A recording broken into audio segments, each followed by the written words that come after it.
What's the difference between lust and love? We get them confused. What are your turn-ons? What are your turn-offs? Do you know what really gets you hot under the collar, baby? Are you always dating the person that frankly sucks in bed? Are you and your mate not mating anymore? Do you even know what turns you on? I have that answer. With a date of birth, I can tell you anything. We call it Secrets of Birthdays, the Love and Lust Report. Find out your birthday secrets today, available online at secretsofbirthdays.com. Soul Garden.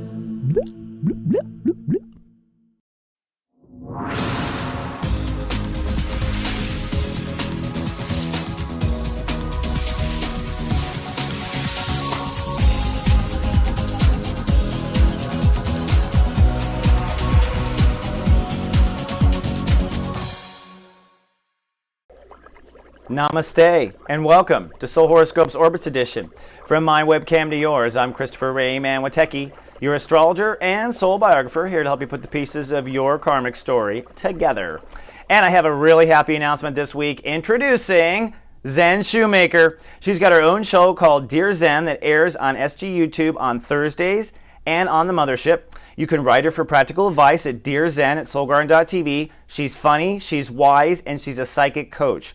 You can also be on her show if you want on Fridays at 6 p.m. Eastern, but check her out at the Mothership and check her out at soulmart.me. We love Zen. She's fabulous.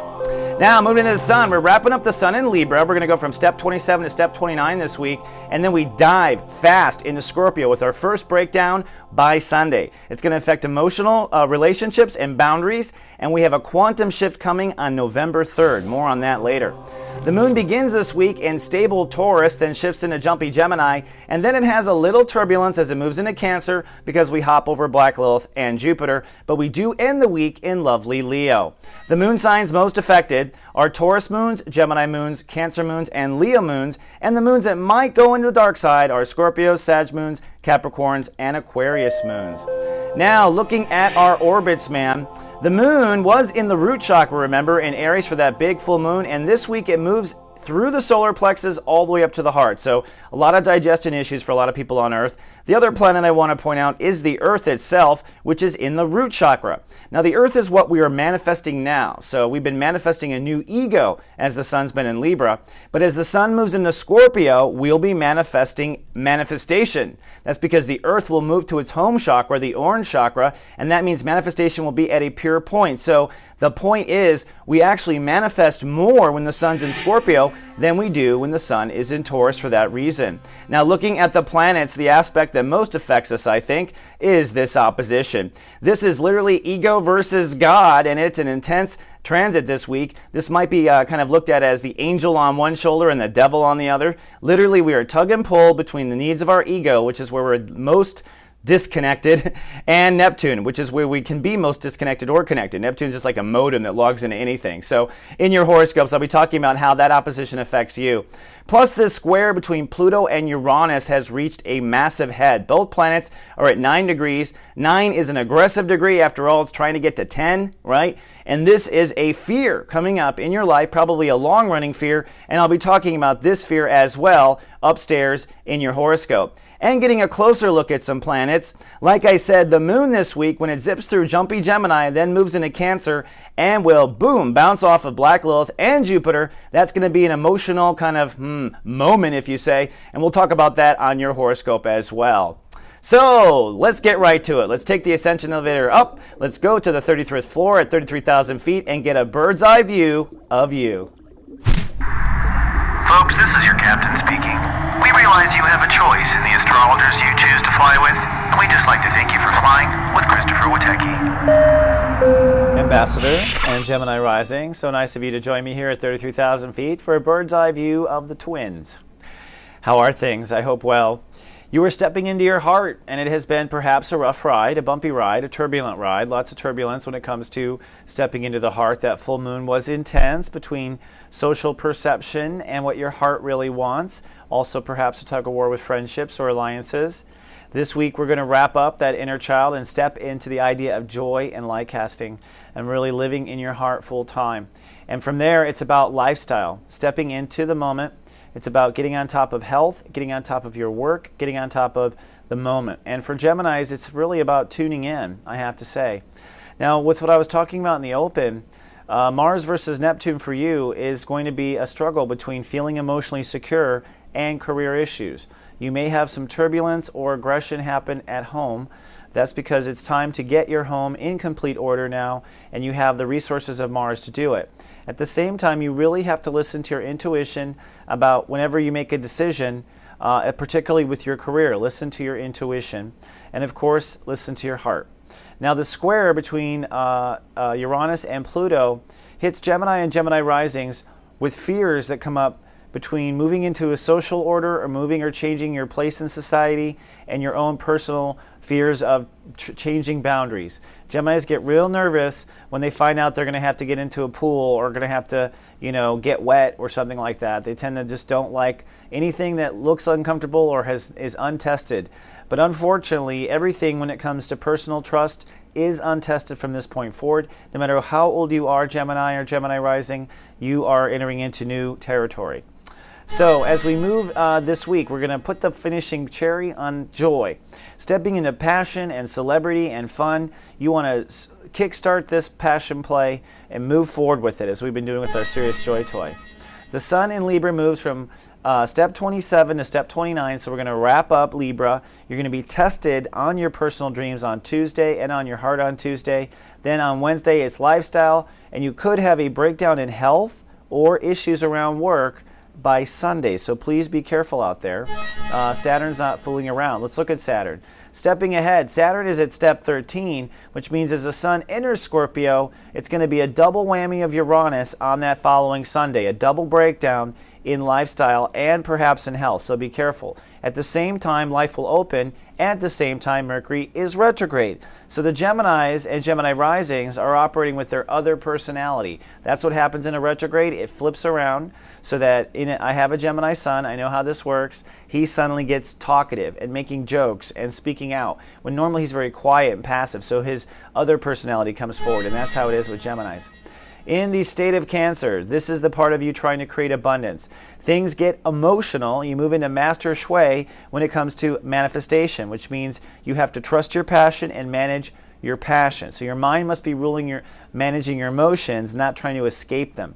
Black Lilith at step 14 says you must love and trust that the past is over. The poverty days are over. The days of low self-esteem are over. The days of not being able to manifest are over. You must operate with that in your thinking system.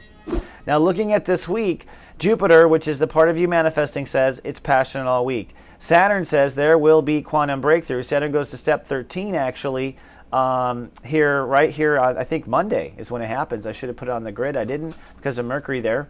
But Saturn goes into step 13. So as of Monday, and when Mercury retrogrades, your lifestyle goes into a kind of an anything can happen zone. All right. Uranus, retrograde 9 degrees, says you're still figuring out who you are in the world. Neptune at 2 says be compassionate to yourself about career. You don't know. You got to listen. Be compassionate. And Pluto at 9 says you are being pushed in the pool whether you have your swimsuit on or not. Now, that said, on Sunday, the moon is in Taurus, and so emotions are triggering self-confidence and maybe inner faith. You're looking for spirit, you're looking for your faith, but Mars says go for it when it comes to your personal dreams. So you're jumping on Sunday for personal dreams. On Monday, you're loving and trusting that that will work out for you, and the moon does come out of the clouds, the butterfly is set free, and I think you're feeling sunny and cool on Monday. Now, Mercury does retrograde on Monday, which means you wake up Monday morning with the twin taking over. All right. And so basically, you know your twin. It comes out when you're drunk and other times, right? So it's like you have to know what that means. And so, what you're seeing is the outward expression of what you normally repress inward. And so watch your tongues.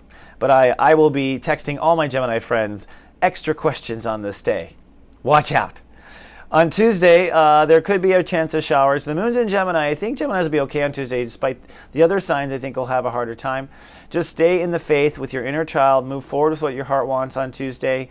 Do not turn back. Do not look down. Do not see how far you've climbed. You just go forward, okay? That's what you do. And for those watched over in the Guardian Agency, that's the time when I'm with you the whole time, texting you all day, and also with myself, like, oh, that's right, oh. Then on Wednesday, it's down the rabbit hole into Scorpio. This is the shift now from personal dreams to lifestyle. Now, if you've been burning the candle at both ends, your health is going to take a hit. You've got to be careful. The universe is not screwing around this year with it, just so you know. So once you move into the 0 degree, you really must be very careful with yourself and be very careful to your surroundings too, because it's a lifestyle issue. Basically, anything that's faulty in your lifestyle, faulty brakes, faulty boss, faulty insurance plan, will be thrown up to show you this is all the things that needs to change, and it will be very clear. It probably won't be stuff that's a total surprise, because this is, after all, Saturn territory. This isn't new to you. When it comes to lifestyle and health, the universe has been pushing you into a new daily reality for a year now, whether you like it or not. So Wednesday's murky. Thursday, the question is, do you love your life? Do you wake up and love your life? Answer yes or no. I'll be texting that. The moon moves into Cancer, and so for you, it starts to turn into abundance, and you're wanting to manifest. So I think Thursday is a good day, but money's a big issue. Friday, chance of showers. Things get quite emotional. Probably around money is the trigger. Keep in mind the moon is crossing over both Black Lilith and Chiron in this time, and so you're having to accept and step into the passion of abundance. And abundant is that you've got to get your emotions to feel abundantly about your position. If you feel abundantly poor, you will be abundantly poor. And so you're kind of on Gemini risings when it comes to abundance. They're basically kind of getting on the trampoline now, and it's a little bumpy. So Friday, chance of showers. Saturday, the sun comes back out to play. The moon is still about abundance and manifestation, but then once it moves into Leo, it's your favorite spot. Your emotions and thoughts are working. Mercury's been retrograde all week, so you're probably feeling like the light bulb go on Saturday, and that's good. We want the light bulb to go on because at the end of the day, you're trying to figure out what's not working in your life. And here's the other reason we want the light bulb to go off, because of a sneak peek in next week. The very next day, on Sunday, we have a breakdown. So for you, this could be a health breakdown. So this means that you must not go out and go crazy drinking or something Saturday night. Sunday, Geminis are set up for, to have a breakdown. So be careful. I know it's Halloween time, but please be careful. And a lot of people are probably partying for Halloween, and I'm afraid that this could be a dangerous spot for people who are stupid, FYI, on Sunday the 27th. Then on Monday the 28th, some breakdowns and showers as well. So that's the sneak peek of next week. So as you well know, we have this new gentle push where we're going to just push you out into the clouds, and you can parachute down. And when we get to the bottom, I have an update for your Serious Joy toy after this. Ladies and gentlemen, this is your captain speaking. Please put on your parachute and prepare for jump. It's Mercury Retrograde. That means it's time for our Soulmart.me Mercury Retrograde sale. Like a 1-hour reading with Christopher Witecki, normally $159, Retrograde's back to $95.10. Or try a 15-minute psychic look reading with Zen Shoemaker. She retrogrades down to $45 for a 15-minute reading. Or try the Act 3 Orbits Report. And the Jupiter Gets Emotional retrogrades the same to 11/11. At Soulmart.me, mind, body, and soul improvement. Hello, Geminis, ambassadors. Welcome to Witecki Theater, my little environment of learning. And this is for your Serious Joy toy. Now, remember, we were on this whole idea about getting into a passion play. And I had said, your life is a musical, make it a passion play, get passionate about what your dreams are.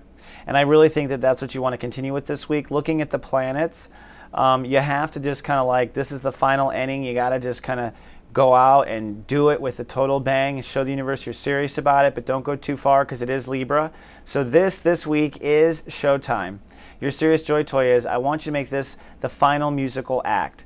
So, if you have a favorite movie that has a final act that's like a musical, for instance, Grease is a fun one, where in the final act, when Olivia Newton-John shows up looking all hot and John Travolta finally pulls his head out of his ass, okay, that's a cool, fun scene.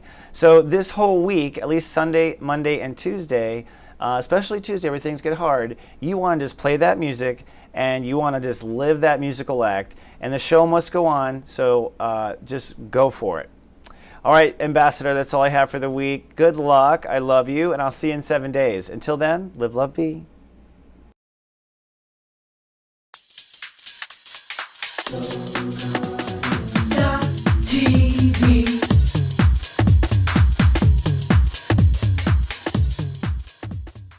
The gift. right? So it's like, even if it's something ugly, it's like, oh, thank you,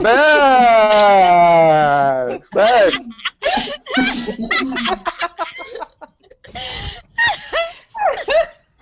We did all the pictures for them. It's on their Facebook in 30 seconds. People are already posting and responding to you on your hip. Oh, shit!